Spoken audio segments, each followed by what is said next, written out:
नमस्कार, आदाब, मैं अफसर अली। इस वक्त हम पहुंचे हैं गाज़ियाबाद में, जहां आज स्टूडेंट्स की बाहर लगी हुई है खुशियां हैं, क्योंकि इस लॉकडाउन के बाद वो एंट्रेंस देते नज़र आ रहे हैं। इस वक्त हम पहुंचे हैं डासना में, जहां पर इस वक्त हमारे साथ काफ़ी स्टूडेंट्स जुड़े हुए हैं।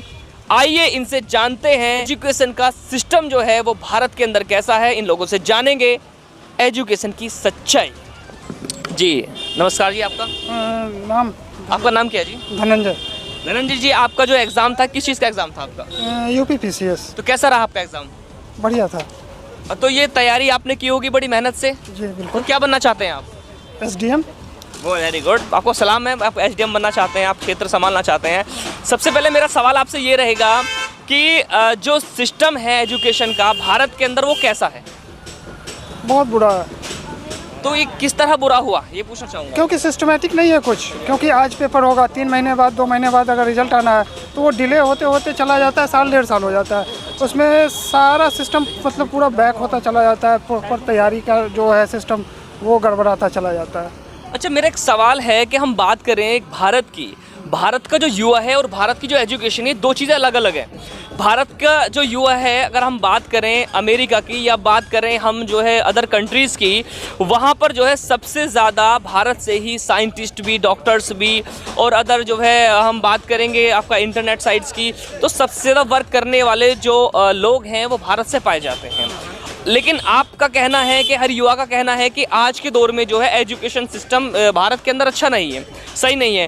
तो ये दोनों जो चीज़ें हैं ये डिसबैलेंस हैं। तो यहाँ आप किस नज़रिए से देखते हैं? अगर हम बात करें एजुकेशन का सिस्टम जो अदर कंट्रीज़ का है, अगर वैसा हो जाए तो भारत कहाँ जा सकता है? भारत सबसे टॉप पे जा सकता है। कैसे जा सकता है? हर फील्ड में। अगर एजुकेशन सिस्टम, इंफ्रास्ट्रक्चर आप जैसे अमेरिका अवेलेबल करवाता है, आपने जैसा बोला कि जो वहाँ पे ज़्यादातर इंडियन है, तो वही सिस्टम अगर यहाँ पे उन्हीं को अवेलेबल करवाया जाए। वो जो इंडियन यहाँ से पहुँचे हैं वो कैसे पढ़ाई करके पहुँचे हैं, या भारत से भी तो पहुँचे हैं? क्रिएटिविटी वेरी गुड, क्रिएटिविटी से पहुँचे हैं। मैं यही पूछना चाह रहा हूँ आपसे, जैसे कि भारत से जो लोग यहाँ से जाते हैं, ये पहले भी एजुकेशन सिस्टम ऐसा ही था या आज ज़्यादा बुरा हो गया है? नहीं, अमेरिका और बाहर की कंट्रीज़ की बात करें तो वो हमेशा यूनिकनेस चीज़ें दिखते हैं। इंडिया में बहुत ज़्यादा वैरायटी, वेरिएशंस, डेप्रिशिएशंस, बहुत सारी चीज़ें हैं। ये वेरिएशंस में चीज़ें दिखती हैं, लेकिन इंडिया में जो नैरो माइंड थिंकिंग है वो उनको सिर्फ 3 चीज़ों पे धकेलती है। आपने एग्जांपल के तौर पे देखा होगा साइंस, कॉमर्स, आर्ट्स। जब बच्चा 10th क्लास में आता है तो he is not ready for to take a decisions, but everyone he is forcing कि उसे फोर्स किया जाता है कि वो 3 सब्जेक्ट्स में से चुने, जो कि एक बच्चे के लिए करना नामुमकिन होता है। और उसके लिए स्ट्रेस लेवल इतना ज़्यादा हो जाता है कि अगर उसने कोई डिसीज़न लेने में देरी कर दी तो उसको थोड़ा पिछड़ा हुआ माना जाता है। इस वजह से मन में एक संघर्ष पैदा हो जाता है, जिससे बच्चे डिसीज़न लेने में बहुत प्रॉब्लम क्रिएट करते हैं। उनको इन तीनों के अलावा अगर कोई और डिसीज़न ले ले तो उसको कुछ अलग तरीके से देखा जाता है। That was not compatible with the society. So this is the first reason, this is the bounded region, this is a base reason. अगर हम ये एक फील्ड ऐसे तय करते हैं, जैसे कि अभी एजुकेशन जो पॉलिसी आई है उसमें थोड़े बहुत माइनर चेंजेस हुए हैं, जैसे कि अभी इंडिया का युग कोडिंग की तरफ बढ़ रहा है, क्योंकि most of the engineers, doctor, scientist India से होते हैं, just because of unique thinking. क्योंकि अगर वो आउट ऑफ द बॉक्स सोचते हैं तो कुछ यूनिक निकलता है। लेकिन इंडिया में ज़्यादातर लोग भीड़ चाल में चलते हैं, वो इस वजह से क्योंकि हमारे पास ना तो पैरामीटर सही हैं, ना ही हमारा इंफ्रास्ट्रक्चर, वो बहुत ज़्यादा स्लो है। That's why this is the best big reason. अच्छा, मैं ये जानना चाहता हूँ कि अगर मैं आपको भारत का एजुकेशन मिनिस्टर मान लूँ तो आप एजुकेशन सिस्टम के लिए क्या करेंगे? एजुकेशन सिस्टम के लिए जी, एजुकेशन सिस्टम के लिए सबसे पहले ये चीज़ें देखनी होगी कि अगर नए कानून लाए जाते हैं तो भी उससे कोई फ़ायदा नहीं है, क्योंकि हम पहले कानून को इम्प्लीमेंट नहीं कर पा रहे हैं। तो पहले तो हमें ये देखना है कि जिस टाइम जो मॉडर्न सोसाइटी बदल रही है उसके हिसाब से क्या एडेप्टिव चैलेंजेस हैं, पहले हमें उनको फोर्सी करना पड़ेगा।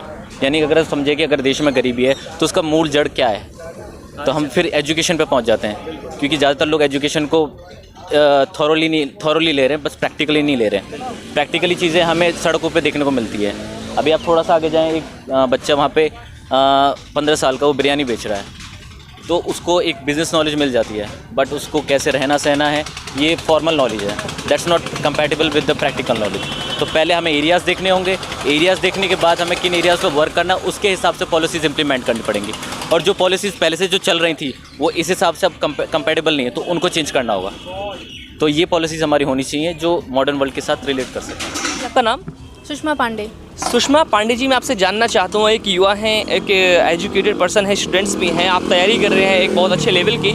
मैं आपसे पूछना चाहूँगा कि अगर हम सब ने मिलकर जो है आपको एजुकेशन मिनिस्टर बना दिया है भारत का, तो ये जो भारत का जो सिस्टम है, आपका एजुकेशन सिस्टम है, इसको आप कैसे सुधारेंगे और किस नज़रिए से देखते हैं आप इसको? सबसे पहले ये जानकारी लेंगे आपसे। सर, मेरा मानना है कि जो भारत का एजुकेशन सिस्टम है उसमें ज़्यादा फॉल्ट नहीं है, बट जो लोग उसको इम्प्लीमेंट करते हैं शायद उनमें थोड़ी कमी रह जाती है कहीं ना कहीं, जो अंदर बैठे हुए हैं, और कहीं ना कहीं पेरेंट्स की रिस्पॉन्सिबिलिटी भी थोड़ी होती है जो बहुत बड़ा रोल प्ले करती है सोसाइटी में।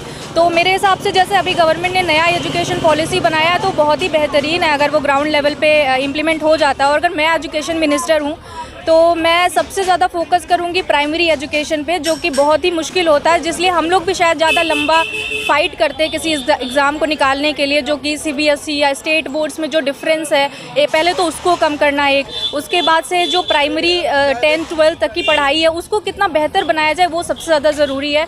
हम लोग बस पढ़ते रहते हैं। जो अभी गवर्नमेंट का नया पॉलिसी है कि व्यावसायिक शिक्षा देना, वो मतलब बहुत ही ज़्यादा अच्छा है, जो कि गांधी जी भी कहते थे व्यावसायिक शिक्षा सबसे ज़्यादा ज़रूरी है, क्योंकि अभी क्या बीटेक करके भी बच्चे फिर गवर्नमेंट के लिए सर्विस के लिए तैयारी करते हैं, मतलब वो स्किल्ड नहीं है, बस वो एजुकेटेड है।